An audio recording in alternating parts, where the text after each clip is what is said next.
여러분 안녕하십니까. 문화, 심리, 사회, 연애 현상을 읽어주는 상담심리학 박사 권영찬입니다. 먼저 오늘 첫 방송은 우리 트바로티 김호중 씨에 대한 소식입니다. 많은 분들이 혹시 이 소식에 대해서는 어제 다 알고 있을 겁니다. 그래서 김호중 씨가 적절히 잘 대응을 했다라고 봅니다. 그래서 먼저 팩트를 기사 전문을 읽어가면서 제가 설명을 드리겠습니다. 일단은 제가 수많은 기사 중에서도 이뉴스24의 김지연 기자님 기사를 선택했습니다. 왜냐면은 이유가 어떻든 간에 제가 본 개인적인 의견으로는, 주관적인 의견으로는 팩트를 가장 제목에 기사에 잘 담았기 때문입니다. 이 똑같은 내용인데도 불구하고요. 나는 김호중 이런 거 싫어라고 하는 기자분들은 자기 성향에 따라서 또 다른 제목을 달 수도 있고요. 내가 봤을 때 이거는 김호중 씨 이게 팩트다라고 해서 좀 제대로 전달하고 싶다라고 이렇게 했어서 굉장히 다양합니다. 그러니까 정반이에요. 저는 정반 합을 얘기하는 건 아닙니다. 근데 그 중에서도 31년의 경력을 가지고 있고, 그리고 현장에서 지금 7년째 연예인들 상담을 전문적으로 하고 있습니다. 또 그 중에 주로 잘 되는 연예인들은 안 옵니다. 어려움에 처해 있거나 경제적인 정말 힘든 상황이 있을 때 저를 찾아와서, 또는 프로그램이 없다고 할 때 저를 찾아와서 이유를 얘기합니다. 그래서 읽어드리겠습니다. 팩트만. 김호중 중학교 졸업 후에 혼자 살아.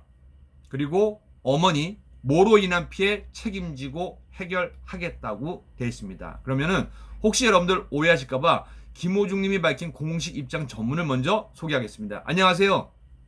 아리스 여러분, 김호중입니다. 우선 늘 응원해주시고 사랑해주시는 팬분들께 너무 죄송하다는 사과의 말씀부터 드립니다. 최근 저와 관련해 나오고 있는 이야기들에 대해서 이제는 말씀드려야 될 것 같아 이렇게 글을 적게 되었습니다. 먼저 저와 어머니에 관련된 이야기입니다. 제가 10살이 되던 때 부모님께서 이혼을 하시게 되었고, 저에게는 너무나도 큰 충격이었습니다. 부모님의 이혼 후 저는 사랑하는 저희 할머니와 함께 2년에서 3년간 살게 되었고, 그 후 중학교를 들어가게 될 즈음 어머니의 집으로 옮겨가게 되었습니다. 하지만 그때는 이미 이혼하신 양친 모두 재혼을 하여 아이를 낳고 각자의 가정을 꾸린 상태였습니다. 그런 환경 속에서 저는 어머니의 집에서 적응하기가 힘들었고 방황하는 나날들이 이어졌습니다. 그렇게 저는 중학교 생활을 보냈고, 그렇게 어머니와 살다가 고등학교에 들어간 이후부터 어머니 집을 나와 홀로 살아가게 되었습니다. 그리고 팬분들께서 접한 내용 중 어머니께서 특정 팬분들에게 후원금이나 선물 등을 받으시려고 했고, 라이온스 클럽이라는 곳에 가입을 요구했으며, 이후 다시 환불까지 해준 이야기 등과 구슬 요구했다는 이야기 등은 저도 최근에 들어 알게 되었습니다.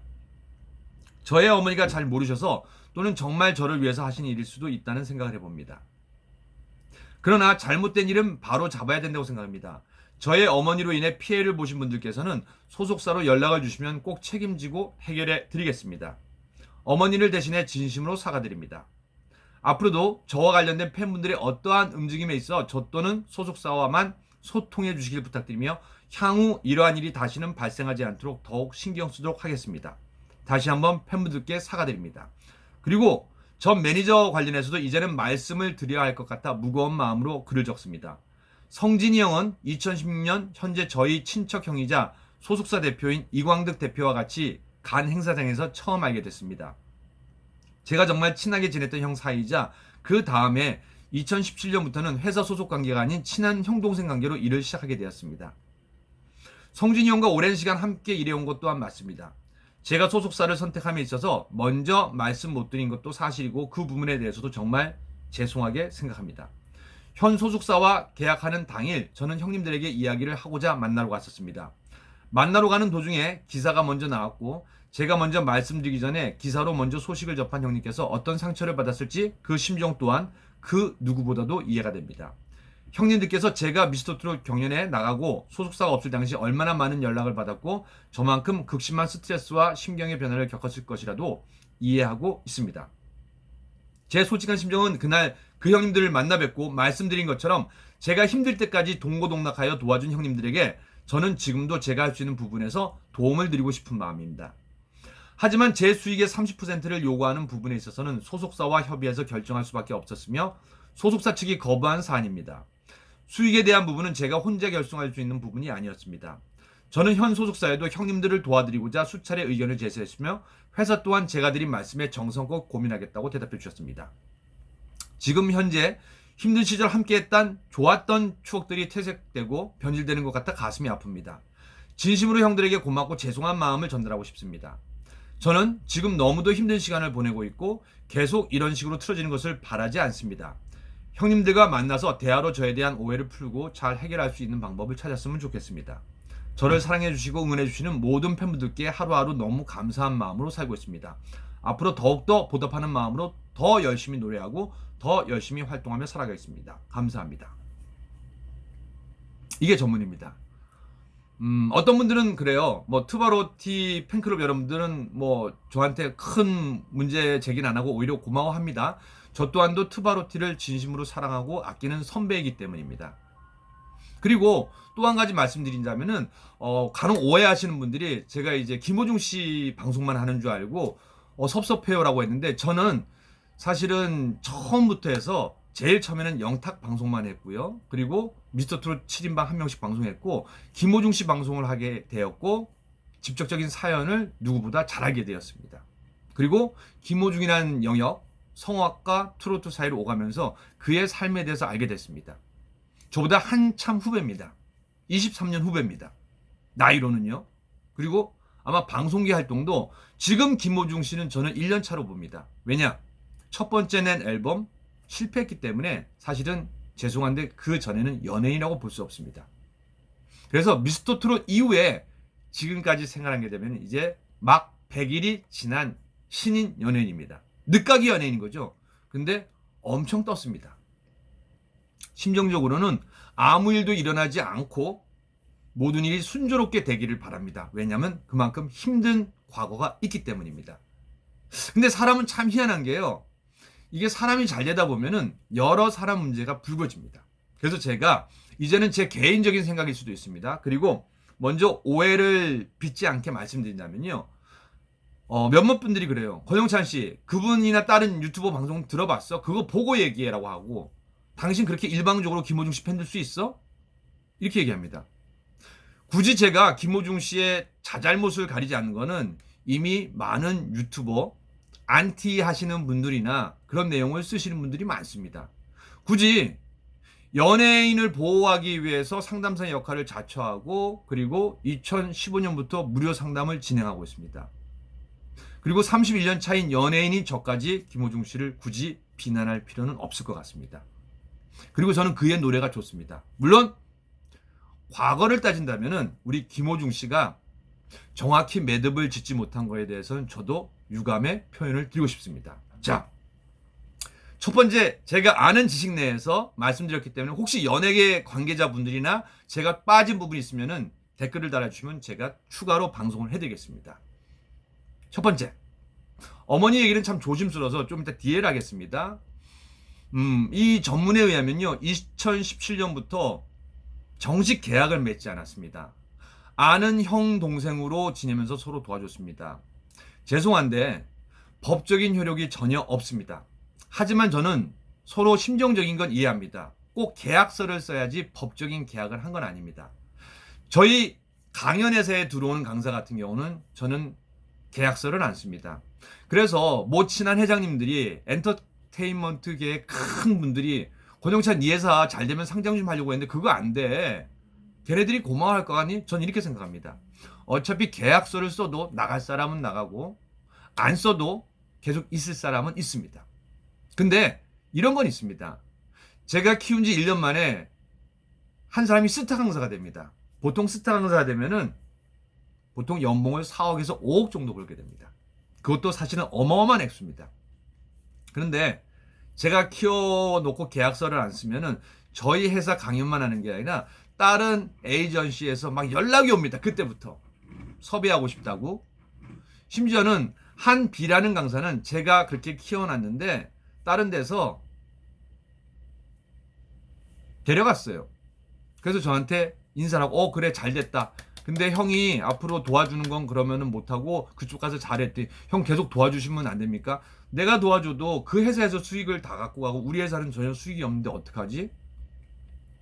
한참 고민 후에 며칠 후에 다시 형님 죄송한데 우리 회사로 다시 들어오겠습니다. 왜? 제가 훨씬 더 그 친구를 인간적으로 대해주고 일을 잘하기 때문입니다. 무슨 얘기냐?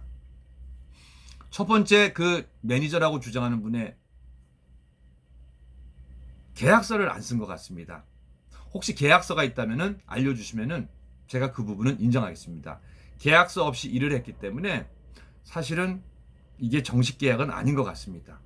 물론 그분의 말대로 2017년부터 그동안 힘든 상황에서 여러 정이 쌓인 것 같다라고 얘기를 했는데, 만약에 법원으로 가면은 법원에서는 그걸 허락해 주지 않습니다. 서류만 갖고 판단하고 통장이 돈이 오고 갔는지 안 갔는지, 그리고 행사를 했을 때 행사료를 제대로 줬는지 안 줬는지 그렇게 됩니다. 근데 김호중 씨 말처럼 더 이상 그 부분은 제가 건드리고 싶지 않습니다.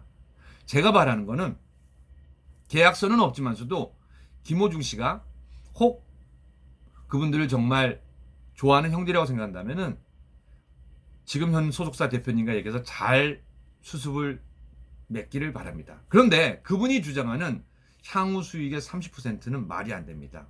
만약에 계약서를 썼습니다. 근데 보통 그 당시에 김호중 씨가 행사도 없었기 때문에 계약서 써봤자 아무 효력이 없을 겁니다. 근데 계약서를 쓰더라도 제가 봤을 때 계약금 300만 원이나 500만 원을 많이 줘도 그건 많이 준 겁니다. 근데 만약에 500만 원을 주고 계약을 했으면은 계약서가 있습니다. 그리고 중간에 파기하고 가게 되면은 제가 정확히 예전 같은 경우 보냈는데 그 500만 원에 6배에서 어느 정도를 지불해야 되는 걸 알고 있습니다. 물론 이제 법이 바뀌었기 때문에 그건 제가 차후 더 알아보고 설명드리는데 대충 그렇습니다. 그러면은 심정적으로 2년 동안 도와줘서 고맙습니다라고 일정 부분은 혜택을 주거나 아니면 또 지역에 어떠한 행사를 갈 때, 근데 소속사 입장에서는 전체적인 이제 이미지 브랜드 마케팅을 해야 됩니다. 어디 행사에 갔는데 쓰면 되는 행사가 있고 안 되는 행사가 있습니다. 힘들 때는 다 할 수 있습니다. 그런데 이제는 어느 정도 트바로티의 브랜드가 있기 때문에 갈 행사, 못 갈 행사, 또 여기에서는 얼마를 받았는데 저기에서 얼마를 받으면 이 형평성이 깨져버리게 됩니다. 그러니까 아마 복잡할 겁니다. 대신 그쪽에서 주장하는 30%의 수익은 사실은 어디에도 없는 근거 조항입니다. 어찌 보면은 그분도 김호중 씨를 만난 게 아마 큰 기회이자 어찌 보면 마음의 상처를 받게 된 것 같습니다. 왜냐? 눈앞에서 황금알을 낳는 거위를 놓쳤기 때문입니다. 그 부분은 잘 해결했으면 좋겠습니다. 그런데 제가 지금 봤을 때는 계약서를 정확히 써놓은 데는 이렇게 언론 플레이를 안 합니다. 왜냐하면 계약서를 써놓고 계약금을 줬으면 거기에 대한 합당한 배수를 물어주면 되기 때문입니다. 그런데 거기에 있어서도 이 연예인의 활동에 이바지한 게 없으면 파기의 조건이 됩니다. 저는 그거를 말씀드리고 싶습니다. 혹시 계약서가 있으면 계약서를 제시해 주시기 바랍니다. 그리고 어떠한 조건인지도 제시해 주시면 거기에 따라서 제가 또 방송을 해드리겠습니다. 그리고 어머니에 대한 얘기를 하는데 참 조심스럽습니다. 만약에 내 가정 사람은 저는 다 오픈합니다. 근데 참 힘듭니다. 왜냐? 어떤 분들이 그럽니다. 권영찬 씨 취재는 했어? 보기는 했어? 31년 동안 연예인 생활하면서 수도 없이 이런 사건 사고를 봅니다. 근데 저는 오늘 보편적인 얘기를 하고 싶습니다. 보편적인 얘기가 뭐냐면요. 맹자에 나오는 얘기입니다.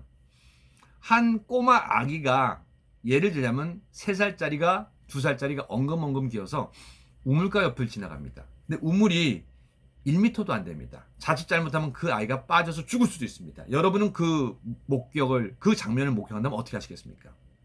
바로 달려가서 내 애가 됐든 아니든 간에 일단 그 아이를 안고 안전한 곳으로 옮기겠죠.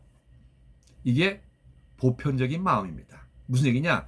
누구나에게 있는 양심을 얘기하는 거고 누구나에게 있는 마땅히 해야 될 일을 얘기하는 겁니다. 근데 김호중 씨가 밝힌 전문에 의하면요. 중학교 때 그래도 그 집에서 있는 거 감사할 수 있습니다. 그런데 한부모 가정을 워낙 오랫동안 제가 7년 동안 케어를 하고요. 또 상담사적인 견해를 밝힌다면은 그 아이가 받는 상처를 생각해 보셨습니까? 다시 한번 설명드립니다. 한 아이가 태어나면요, 그 아이는 성장하면서 엄마 아빠의 두 명의 신이 있습니다. 이 엄마 아빠가 행복한 집은요, 정말 이 아이에게 안락한 공간이 됩니다. 근데 엄마 아빠가 싸우기 시작하면은 이 아이는 어마어마한 트라우마를 겪습니다. 무슨 얘기냐? 나를 보호해줄 두 신이 싸우기 때문입니다. 물론 요즘 세상에 세 쌍 중에 한 쌍이 헤어지는 시대입니다.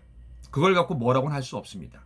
그런데 한번 잠시 고민을 해보자면요, JTBC 부부의 세계에서 보셨죠?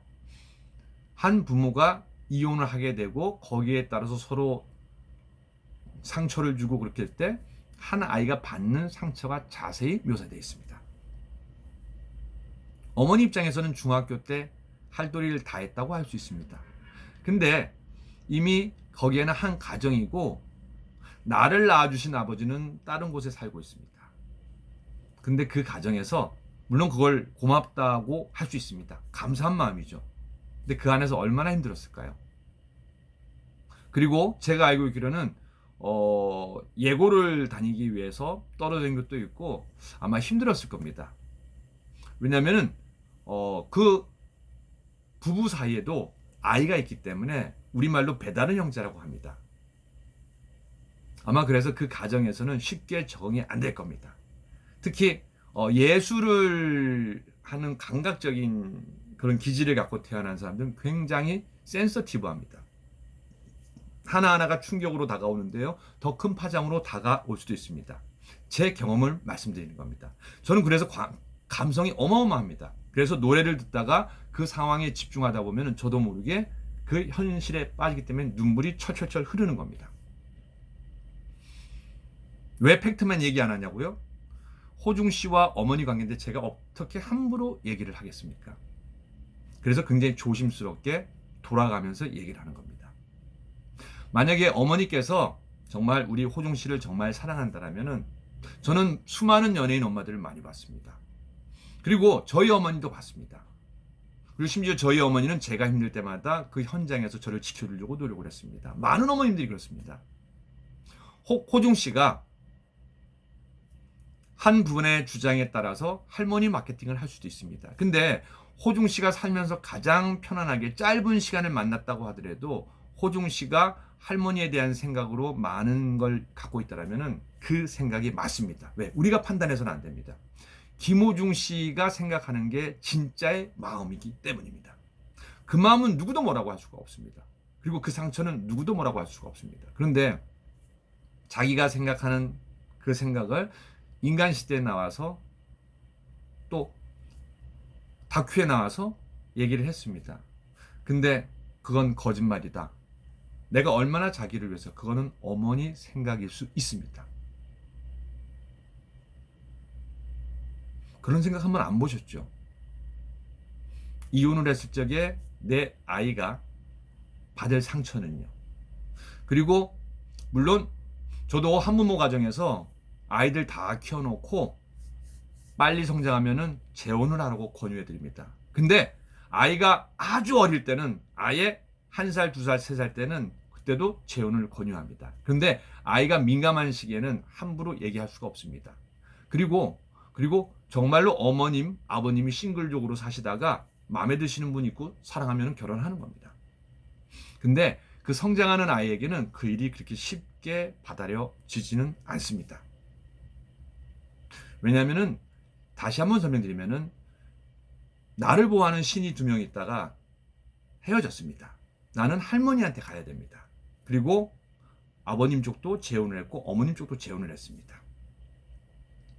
그래도 중학교 때 할머니의 어떤 사연이 있는지는 제가 모르겠습니다. 엄마 집으로 갔는데 거기에 새로운 또 다른 신이 한 명 나타났습니다. 새아버지죠. 그리고 새 동생입니다. 혹시 아이에게 너 얼마나 상처를 받았니라고 물어보신 적 있습니까? 저는 상담사로서, 우리 또 한부모 가족 홍보대사로서 수많은 아이들을 만납니다. 그리고 우리 한부모 가족 어머님들, 아버님들 자기 자식을 위해서 정말 열심히 사십니다. 물론 때가 되면은 재혼도 하셔야 됩니다. 근데 보편적인 생각으로 묻고 싶습니다. 내 아이가 그랬던 힘든 과정을 방송 나와서 얘기했는데 그건 아니다. 때가 되면 얘기하려고 했다 하는 게 어머니의 어떤 마음인지 묻고 싶습니다. 그 아이가 갖고 있는 상처는 한번 생각해 보셨는지 묻고 싶습니다. 그리고 또 한 가지. 내 아이에게 혹시 피해 간다는 생각은 안 했습니까? 그게 구술하는 비용이든 어디에 가입하는 거네. 돈이 오고 가면요. 그 팬의 마음은 제가 그랬잖아요. 팬의 마음은 바뀔 수도 있습니다. 근데 그 팬이 그렇게 한 건 뭐예요? 호중 씨를 직접 볼 수 있을지도 모른다는 그 가능성을 본 겁니다. 근데 그게 안 되잖아요? 그러면 그 팬은 반대급부가 됩니다. 그런 건 생각 안 해보셨습니까? 연예인 엄마나 예술하는 엄마들은 그런 것 때문에 밤낮 없이 아이를 위해서 기도합니다. 그리고 우리 아들, 딸이 뜨기를 기대합니다. 그런데 다 뜨는 건 아닙니다. 그래서 저는 오늘 그 얘기를 하고 싶습니다. 그리고 어제 김호중 씨 전문을 읽어볼 때 참 고민을 많이 했구나를 느꼈습니다. 아마 소속사 대표랑 여러 가지 생각을 많이 했을 겁니다. 저는 일단은 법정으로 가지 않고 잘 해결되기를 바라는 편입니다. 그런데 혹 그게 안 된다라면은 원만히 잘 해결되기를 바라는 편입니다. 이제 어제의 전문으로 우리 김호중 씨의 일은 잘 매듭이 됐으면 좋겠습니다. 그게 제 마음입니다. 제가 잠시 후 다시 또 다른 방송으로 인사드리겠습니다. 트바로티 팬클럽 여러분들 그리고 김호중 씨 힘내시기 바랍니다. 화이팅입니다.